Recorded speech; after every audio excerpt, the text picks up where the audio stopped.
Bismillahirrahmanirrahim.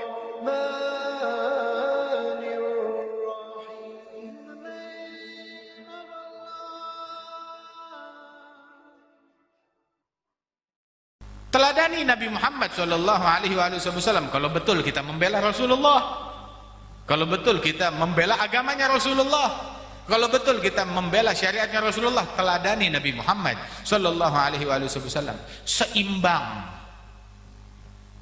di dalam ajaran beliau dengan segala sesuatu yang terukur dan bijaksana, hingga Nabi orang yang tegas, keras. Masyarakat Yahudi ada perjanjian damai antara Nabi dengan mereka. Ada orang-orang Yahudi yang berkhianat, dihukum oleh Rasulullah. Di antara hukuman mereka ada yang melakukan kejahatan keji di dalam peperangan hingga dieksekusi penjahat-penjahatnya dari kaum laki-lakinya. Kemudian juga ada yang punya kejahatan yang lain, pengkhianatan, hingga mereka dipindahkan, direlokasi oleh Rasulullah.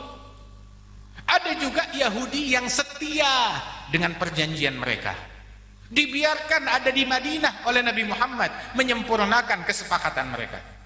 Sampai ketika Rasulullah wafat, baju perangnya Nabi Muhammad digadaikan dalam sebuah transaksi bisnis ke tangannya orang Yahudi. Rasul menggadaikan baju perangnya kepada orang Yahudi. Artinya apa? Waktu Nabi meninggal sampai setelah Nabi meninggal, di Madinah ada orang Yahudi, dan mereka punya izin untuk bertransaksi, dan Rasulullah bertransaksi dengan mereka. Artinya mereka memiliki hak-hak mereka dijaga di dalam agama Islam oleh Rasulullah sallallahu alaihi wasallam. Dan Rasul sallallahu alaihi wasallam, beliau pun juga di rumahnya itu ada seorang bocah, anak pemuda dari orang Yahudi, tiap hari datang ke rumahnya Nabi. Apa yang dilakukan? Khidmat kepada Rasulullah, bersih-bersih di rumahnya Rasulullah. Dia mau bantu-bantu, dibiarkan, diizinkan oleh Rasulullah. Saat anak kecil itu sakit, dijenguk oleh Nabi Muhammad, Nabi menghampirinya dan menjenguknya. Dihampiri oleh Rasulullah sallallahu alaihi wasallam, itu anak sakit. Terus Nabi Muhammad sallallahu alaihi wasallam melihat ini dalam keadaan sekarat. Maka Nabi berkata, "Ya ghulam, qul la ilaha illallah asyhadu laka biha indallah."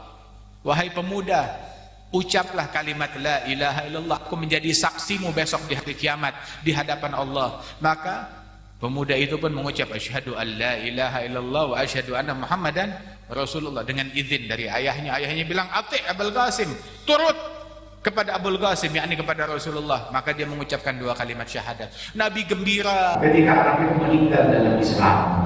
Gembira sallallahu alaihi wasallam.